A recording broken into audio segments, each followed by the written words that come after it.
My name is Rob Spence, and I'm a cyborg. I lost my eye after a shotgun accident 6 years ago. These engineers helped me build a prosthetic eye with a wireless video camera inside. Now, they call me Eyeborg. This is Adam Jensen, the main character from the video game Deus Ex: Human Revolution. He's also a cyborg, but from the year 2027. He's got a camera eye as well, and some other high-level augmentations. I recently traveled around the globe to meet some of today's most advanced cyborgs. I wanted to find out how far off we are now from Adam Jensen's prosthetic technology.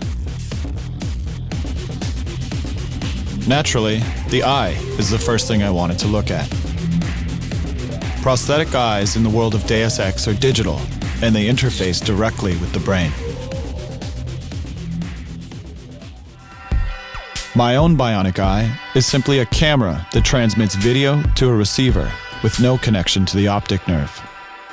I went to Finland to meet Mika Terho, a blind man who actually had such a connection. I was involved in a research project in November 2008. I was in the surgery and there was a chip implanted underneath my retina. It was a test version that I had. I knew that it was only about 3 months' time that I will have the chip.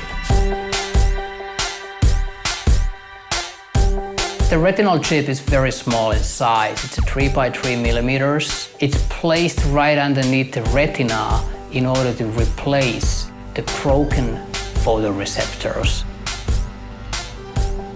And it's curving like a little bit like this way. Yeah.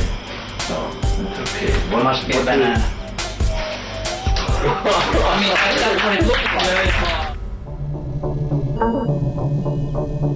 like. Adam's eyes don't just restore vision. They also add situational data, known as augmented reality, also called Terminator vision.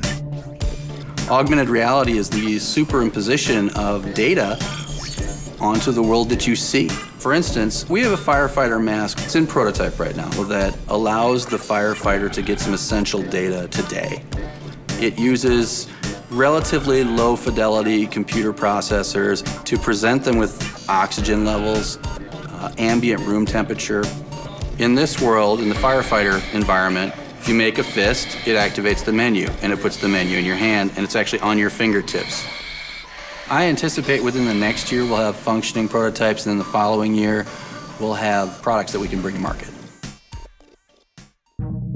Adam's eye is a combination of a video prosthetic that replaces his eyeball, like my own, that is connected to his optic nerve, like Mika's retinal chip, and that incorporates augmented reality, like Tanagram Partners' Fire Mask. It would appear that we have the building blocks for Adam's prosthetic eye today. But what about prosthetic arms? Prosthetic arms in the world of Deus Ex are much stronger than human arms, and they have more options.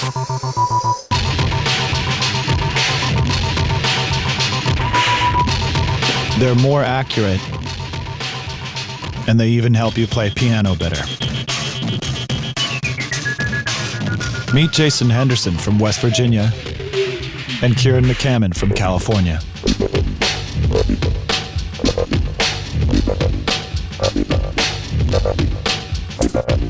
Good afternoon. So these arms are what? I mean, how do these arms work? The remaining muscles that are in your arm have electrical signals that come from your nervous system, and Like these ones? yeah. So I have a myoelectric sensor, one here, and then another one on the other side. So when I contract one muscle, then the hand opens. When I contract the other muscle, then the hand closes. Can you flip the bird with your... I can, yeah. I don't have to put that in there. I don't care. Okay. And then I have a wrist rotation unit, which is independent of the hand, where if I contract both muscles at the same time, I can essentially rotate the hand one way or the other. I am now filming your bionic hand with my bionic eye. That's pretty cool. So it's kind of I'm thinking, but I'm not thinking, okay, I've got to open my hand. I'm just thinking as if I had a hand there and I just want to open it. Where's biomechanical technology going in the future? You know, I think this has laid a good foundation with the product like such as the iLim, and I don't know if it'll be robotics that ultimately replace missing body parts, but genetically, I mean, I can see it becoming very quick, you know, next decade or so. Like growing clone genetic arms of your own body? Yeah, like yeah, I can just see growing other adjacent arms and seeing if they attach them?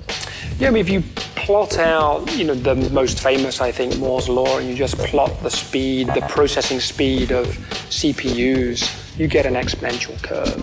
Where every 18 months, biomechanical devices double in their capabilities, in how better they are in terms of being close to the human body. Weapons, that would be an interesting one.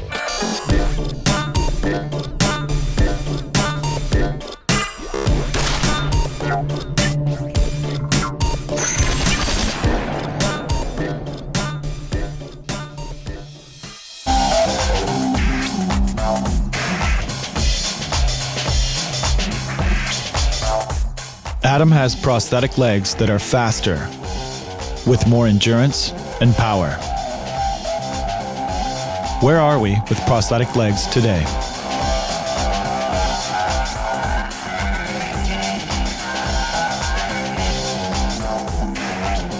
I met with David Johnson, a research and development engineer at Össur, a world-leading prosthetic legs company in Iceland.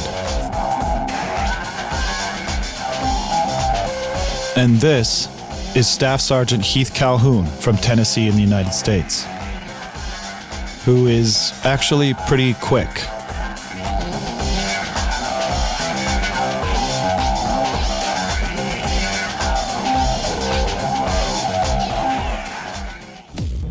Well, my name is Heath Calhoun, and I guess technically I ski for the United States Disabled Ski Team, and I was wounded with the United States Army back in November of 2003, and kind of led me on the path that I'm on now.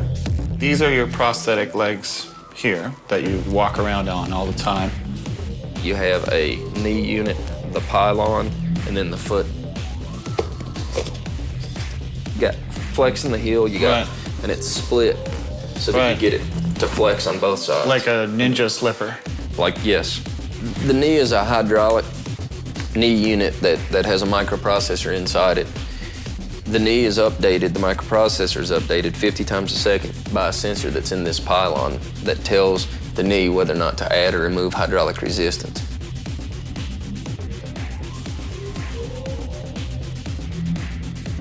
Yeah, I'd really like to see a leg that will do stairs. Right now, that's just a really big hurdle as a above-knee amputee that we have to overcome. You're able to use your thigh muscles to be able to push yourself up, and we just don't have that.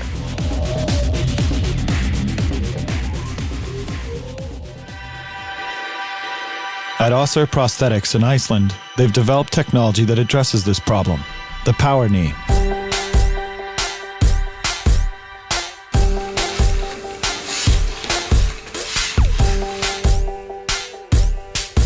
What's the difference between the power knee and most legs on the market? Most legs on the market, the microprocessor ones use braking systems and they catch you if you fall. None of them gives you power. So for example, standing up from a chair, sitting position, going upstairs. The power knee assists me in getting closer to a normal walking style. As somebody who's at a company developing this stuff, do you find that technology is moving more quickly as time goes on? Yeah, I think technology moves more quickly now. At the moment, it's more a matter of what you can imagine. I mean, who says that a normal human leg is the optimal thing for you? I mean, the species evolved to this leg that we have now, but who says that's the end of the line? You're shaking like crazy. So you realize the last time I shot a gun, I blew this eye out, right? Quit shaking. That was close.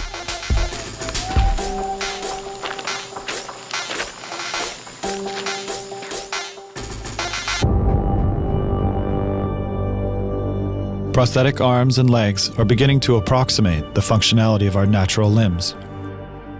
Current bionic technology uses external and kinetic sensors.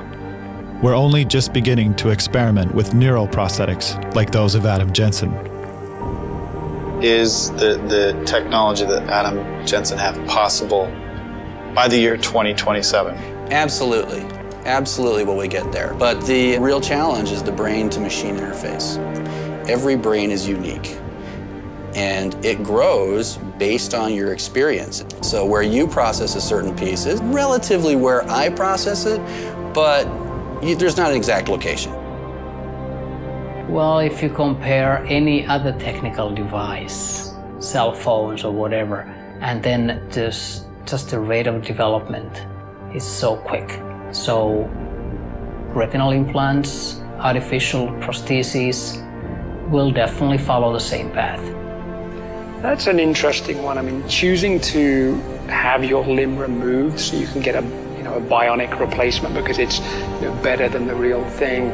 I'm sure there's going to be a lot of ethics debates around whether that's even medically ethical. I think technology moves quicker than we imagine. And there are small places here and there in the world trying to do stuff that you don't even know about.